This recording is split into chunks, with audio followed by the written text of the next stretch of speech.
ये स्टूडेंट्स, इस लेक्चर में हम मज़ीद एमसीक्यूज करने वाले हैं जो कि मैंने डिफरेंट पेपर से उठाए हुए हैं।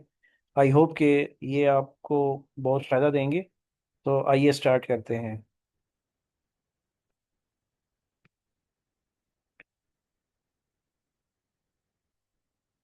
तो पहला एमसीक्यू है, if R X is negative and are Y is positive then the resultant vector lies in dash quadrant.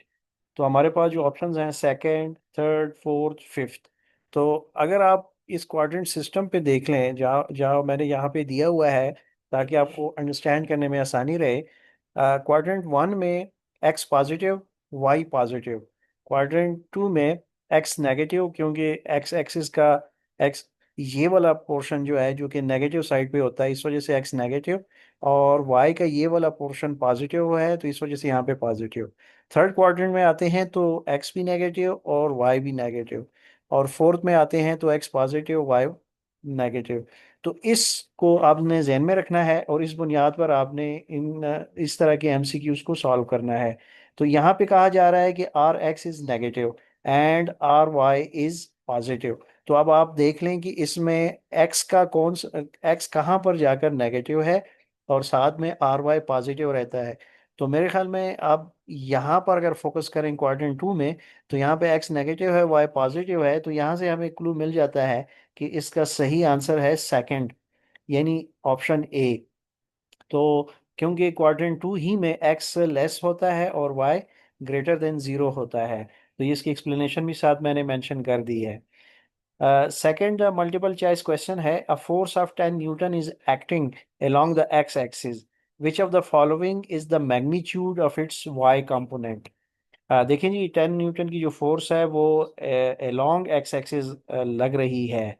along x axis का मतलब है कि बिल्कुल उसके पैरेलल लग रही है।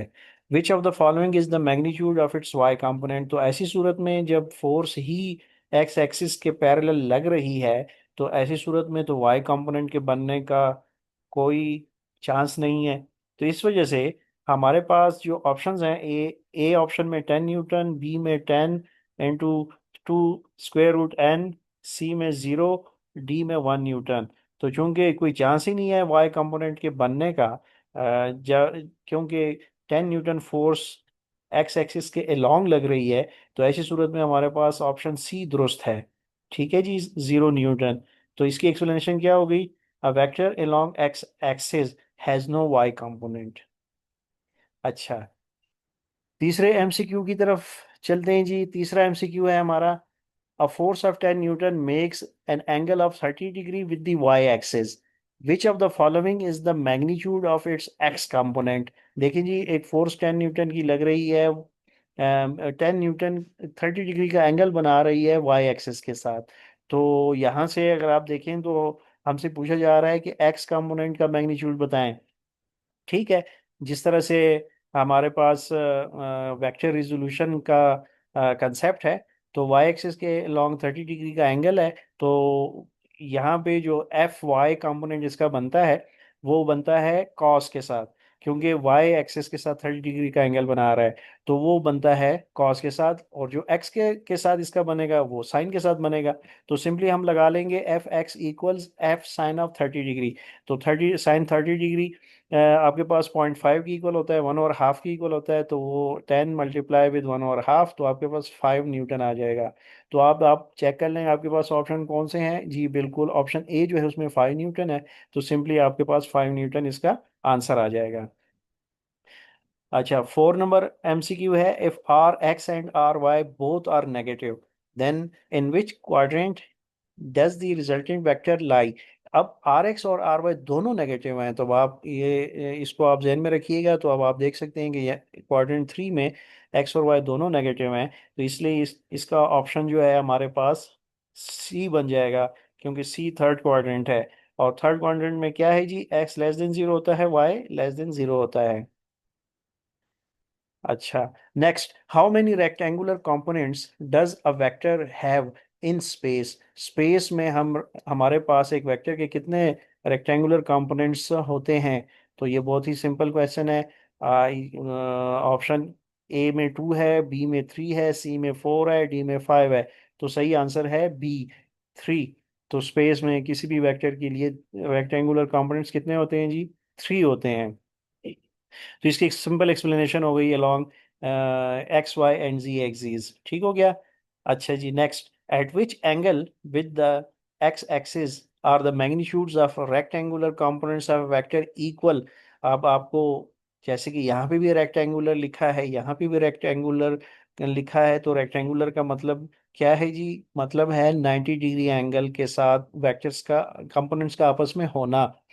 तो इस क्वेश्चन में पूछा जा रहा है कि at which angle with the X axis are the magnitudes of rectangular components of a vector equal. तो वेक्टर के कंपोनेंट, रेक्टेंगुलर कंपोनेंट्स किस एंगल पर जाकर उनके मैग्नीट्यूड आपस में इक्वल होंगे? तो सिंपल है बहुत। Cause of theta sine of theta की इक्वल कब होगा? कंपोनेंट्स के हिसाब से देखा जाए तो 45 डिग्री पे होता है। तो इसका सिंपल जो ऑप्शन है बी, वही इसका आंसर है, 45 डिग्री। तो नेक्स्ट है हमारे पास इफ आर एक्स, ये है जी हमारे पास 7 number MCQ। If are x is positive and R Y is negative then in which coordinate does the resultant vector lie. तो सिंपल है, बिल्कुल उसी तरह से जैसे पिछले हमारे पास दो MCQs थे। तो आर एक्स पॉजिटिव और आर वाई नेगेटिव, ये फोर्थ क्वाड्रेंट में लाई करेगा। ठीक है जी। तो इसका ऑप्शन डी हो जाएगा। नेक्स्ट है, if a vector of magnitude 6 newton is along the Y axis. देखें फिर आ गया है अलोंग द वाई, अलोंग की वर्ड इस्तेमाल हो रहा है। पिछले के MCQ में अलोंग एक्स एक्सिस का जिक्र था, यहाँ पे हमारे पास है कि if a vector of magnitude 6 newton is along the Y axis then which of the following is its component along X axis. तो देखिए जी, अलोंग वाई एक्सिस का कह दिया गया है एक्सप्रेशन में, स्टेटमेंट में, तो यहाँ से वाजह है कि एक्स कंपोनेंट बनता ही नहीं है। तो इसका सिंपल ऑप्शन हमारे पास ए बन जाएगा, यानी 0 Newton.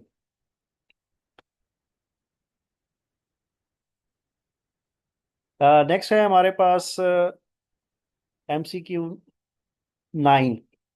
If a vector of magnitude 10 Newton is along the y-axis, then which of the following is its component along x-axis। तो ये बिल्कुल उसी तरह का है। तो इसका आंसर अब हमने देख चुके हैं पहले, 0 न्यूटन। अच्छा, next, if a vector A is along x-axis, then which of the following is its component along y-axis। अब देखें जी, if a vector A is along the x-axis, then which of the following is its component along y-axis। A sin of theta, A cos of theta, A tan theta, 0। देखें जी, उसी तरह का question है, just आपके पास option इस तरह में लिखे गए हैं आपको कंफ्यूज करने के लिए। तो आपने कंफ्यूज बिल्कुल नहीं होना। जब एक दफ़ा along का वर्ड इस्तेमाल हो जाता है वेक्टर के लिए कि वो उसके एक्सिस के along है, तो आपने सिंपली, आपके जहन में आ जाना चाहिए कि देखें जी, वाई कंपोनेंट तो फिर बन ही नहीं रहा। ठीक है। तो ऐसी सूरत में डी 0। नेक्स्ट है, which of the following is the resultant of two forces 30 newton and 40 newton acting parallel to each other, same direction. अब दो फोर्सेस हैं, वो एक बॉडी पे लग रही हैं पैरेलल डायरेक्ट पे, वो फोर्सेस एक दूसरे पैरेलल हैं एक दूसरे के साथ। तो ऐसी सूरत में बहुत सिंपल है, हम जस्ट क्या करेंगे जी, चूंकि वो पैरेलल हैं सेम डायरेक्शन में, हम दोनों को ऐड कर लेंगे। तो हमारे पास ऑप्शन बनता है सी, जो कि 70 न्यूटन है, क्योंकि 30 + 40 क्या होता है? 70। Which of the following is the resultant of two forces 3 newton and 4 newton acting at right angles to each other. अब देखें जी, ये राइट एंगल्स पे ये 3 और 4 न्यूटन फोर्सेज जो लग रही हैं। तो अब हमने इसका रिजल्टेंट बताना है। तो ये सिंपल है जी, अगर हम इसको प्लॉट करना चाहें, देखिए जी, हमारे पास एक जो है ना, फॉर एग्जांपल ये 3 न्यूटन है और ये हमारे पास 4 न्यूटन है। तो अब हमने, और ये हैं भी किसमें जी? Right angle triangle, right angle पे एक दूसरे के साथ हैं। तो इनका ये जो है रिजल्टेंट, ये रिजल्टेंट हमने बताना है। तो सिंपली हम पाइथागोरस थ्योरम इस ट्रायंगल पर लगा देंगे। 3 स्क्वायर हो जाएगा +4 स्क्वायर, यानी अगर ये हमारे पास 3 है और ये हमारे पास 4 है, तो ये हमारे पास सिंपली हम पाइथागोरस थ्योरम लगाकर ये रिजल्टेंट निकाल सकते हैं। ठीक है। तो रिजल्ट पाइथागोरस लगाने से हमारे पास क्या आएगा जी? 5।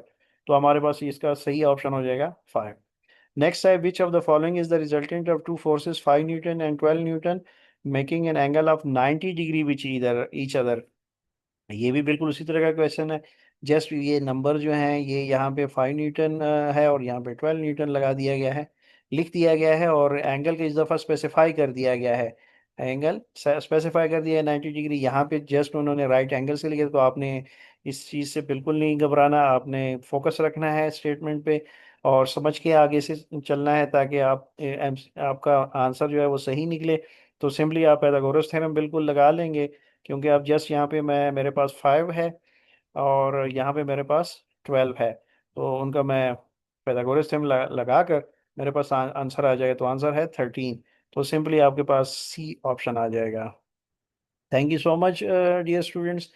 तो नेक्स्ट लेक्चर में मैं मज़ीद एमसीक्यूज़ के साथ हाजिर होऊंगा। तब तक के लिए बाय।